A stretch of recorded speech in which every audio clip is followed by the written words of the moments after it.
Welcome viewers. और Vodafone idea के बारे में मेरे पास कमेंट आ रहे हैं, तो इसके ऊपर मैं फटाफट आप लोगों के साथ अपना वीडियो शेयर कर रहा हूं। बहुत बड़ी जानकारी, बहुत महत्वपूर्ण जानकारी मैं आप लोगों के साथ शेयर करने वाला हूं।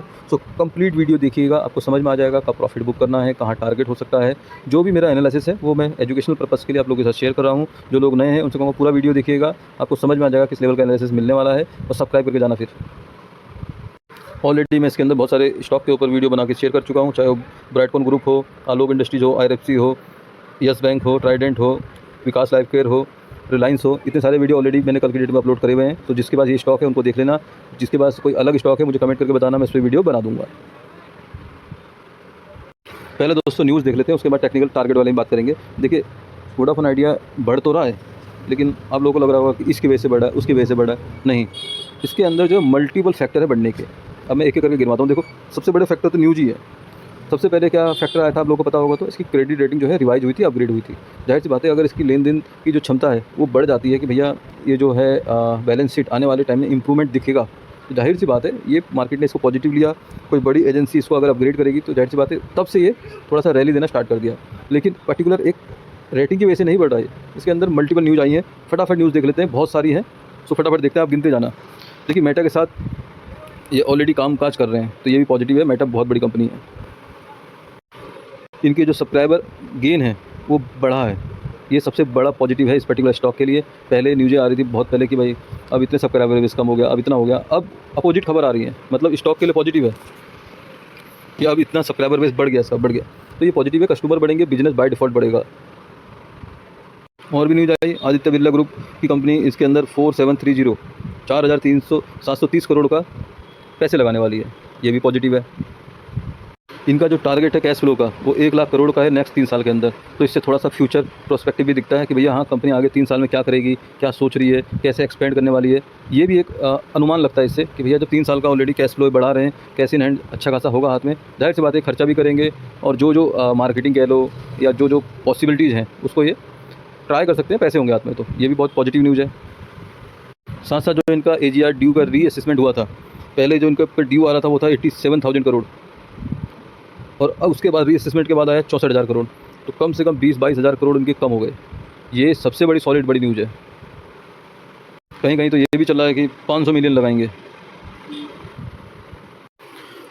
इतनी सारी न्यूज़, सारी पॉजिटिव, सारी फेवर में वोडाफोन आइडिया के, जाहिर सी बात है स्टॉक ने बढ़ना 100 भी है। ठीक है, ओवरऑल दिख रहा है कि मतलब फ्यूचर के बारे में भी दिख रहा है, करंट सिचुएशन भी ठीक हो रही है, AGR ड्यू भी कम हो रहा है। तो मीन्स ऑल ओवर इसके लिए सब कुछ पॉजिटिव जा रहा है। तो जाहिर सी बात है स्टॉक ने तो बढ़ना ही बढ़ना है। जब इतना सब कुछ पॉजिटिव होगा तब भी नहीं बढ़ेगा तो कब बढ़ेगा स्टॉक। लेकिन क्या इसका मतलब यह है कि हम कहीं भी रैंडमली खरीद लें, रैंडमली होल्ड कर लें? ऐसा नहीं है। अब हम इसके टेक्निकल टारगेट समझेंगे कि क्या पॉसिबिलिटीज़ है, कहाँ तक इसको जाना चाहिए, कहाँ तक जा सकता है टेक्निकल वे पे। और मैं किसी को बाय सेल और क्या बोलते हैं होल्ड का रिकमेंडेशन नहीं दे रहा हूँ, ये सिर्फ और सिर्फ एक एजुकेशनल वीडियो है। ठीक है, अपना व्यू शेयर कर रहा हूँ ओनली।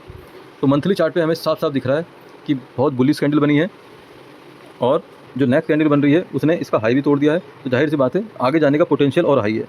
ठीक है, ये वाला स्विंग ब्रेक कर दिया, मंथली के अंदर ब्रेकआउट है इसके अंदर। तो ये बहुत सॉलिड और कह सकते हो मजबूत ब्रेकआउट इसको हम कंसीडर कर सकते हैं।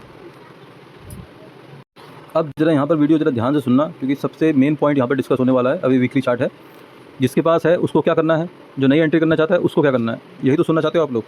ठीक है, अब देखते हैं। देखिए, वीकली चार्ट के अंदर अगर आप देखोगे, एक इसने ये पैटर्न कह लो या ब्रेकआउट कह लो, यहाँ से देखो एक हाई बनाया, दूसरा हाई बनाया, इसका इसने ब्रेकआउट दिया है। अब इसको हेड एंड शोल्डर बोल लो या जैसे मर्जी बोल लो, रिवर्स हेड एंड शोल्डर तो बना ही है। इसके अकॉर्डिंग इसका जो टारगेट निकल के आता है, ये देखिए, मैं आपको कोई ऐसा नहीं है कि तुक्केबाजी में कुछ बता रहा हूँ, कैलकुलेट करके बता रहा हूँ। ये बॉटम से इसकी जो हायर साइड की लेंथ है लगभग 6 रुपये 50 पैसे, 6.5 रुपये की रेंज में ही तो ये पूरे दिन कह सकते हो इतने लंबे समय तक, ये वीकली चार्ट है, इतने लंबे समय तक घूमता रहा। अब जब इसके ब्रेकआउट आया तो इसके अंदर पोटेंशियल हो गया 6.5 रुपये अब जाने का। और वो कहाँ से कैलकुलेट होगा, वो होगा ब्रेकआउट से। यहाँ से ब्रेकआउट हुआ है तो यहाँ से हम 6.5 रुपये कैलकुलेट करेंगे। कहाँ पर आ रहा है भाई, देखो ये आ रहा है लगभग ये 20 रुपये के आसपास। तो इसका मतलब ये हो गया कि ये वाला स्विंग, जो ये वाला स्विंग है, ये इसका अल्टीमेट टारगेट हो गया। इसको ये कह सकते हो टच करेगा, क्रॉस करेगा, या जो भी है, यहाँ तक इसको जाना चाहिए। 20 रुपये का जो टारगेट मुझे इसके अंदर दिख रहा है, और ये मैंने आपको कैलकुलेट करके बताया है, ऐसे तुक्केबाजी में कुछ नहीं बताया। अब खरीदना कब है और बेचना कब है, करना क्या है, टारगेट आपको समझ में आ गया। ठीक है, देखिए अभी यहाँ पर आप नोट करोगे, एक यहाँ पर इससे पहले यहाँ पर एक स्विंग पड़ रहा है, ये वीकली का है। तो वीकली स्विंग भाई देखो, छोटा टाइम फ्रेम का स्विंग उतना वैल्यू नहीं रखता जितना वीकली और मंथली रखता है। इसने यहाँ पर इसको तोड़ने की कोशिश करी, आप देखोगे एक बार नहीं बहुत बार करी। एक बार तोड़ा, दोबारा तोड़ा, तिबारा तोड़ा, चौथी बार, 4 बार इसने अटैम्प्ट करा इसको तोड़ने का, फेल हो गया। अब ये दोबारा से एक बार यहाँ गया, दोबारा यहाँ गया, अब थर्ड टाइम इसको अटैम्प्ट करने वाला है, जो कि है 16 रुपये 75 पैसे। यहाँ पर जाके ये थोड़ा टाइम बिताएगा, जो मुझे लगता है हो सकता है एक बार रीटेस्ट करने इस ट्रेंड लाइन तक आ जाए, सबको भगाने के लिए, क्योंकि यार छोटे रिटेल को तो बाहर करके ही स्टॉक आगे बढ़ता है। तो ये जो एरिया है, ये पर्टिकुलर एरिया मैं मार्क कर देता हूँ आप लोगों के लिए, आपको हेल्प होगा। ये जो एरिया है, अब हो सकता है कि इसके अंदर ये कितना टाइम लगाए कितना नहीं लगाए वो देख लेंगे। ये जो एरिया है पूरा यहाँ से और यहाँ तक 15 रुपये से 16 रुपये 75 पैसे, यहाँ पर जाके मुझे लगता है कि इसके अंदर ये थोड़ा टाइम बिताएगा, यहाँ पर थोड़ा कंसोलिडेशन करेगा, क्योंकि यहाँ पर ब्रेकआउट ऑलरेडी 2-3 बार फेल हो चुका है। यहाँ पर थोड़ा टाइम बिताए, थोड़ा नीचे आए, थोड़ा लोगों को भगाए, फिर ये ब्रेकआउट दे सकता है, तो जो कि टारगेट आएगा अपना 20 रुपये का। मेरे हिसाब से यहाँ तक समझ में आ गई। तो जिसके पास ऑलरेडी है ये स्टॉक, जिसने यहाँ पर ब्रेकआउट पे लिया है, यहाँ से लिया है, कुछ भी लिया है, इसके ब्रेकआउट पे लिया है, उसको एटलीस्ट 16 रुपये 75 पैसे के आसपास एक बार बुक कर लेना चाहिए। भैया जो प्रॉफिट हो गया ना, स्टॉक मार्केट का नियम है, प्रॉफिट को भाई वो अपने क्या कहते हैं, अकाउंट में लेते रहो, डीमेट में क्रेडिट कर लो, ठीक है।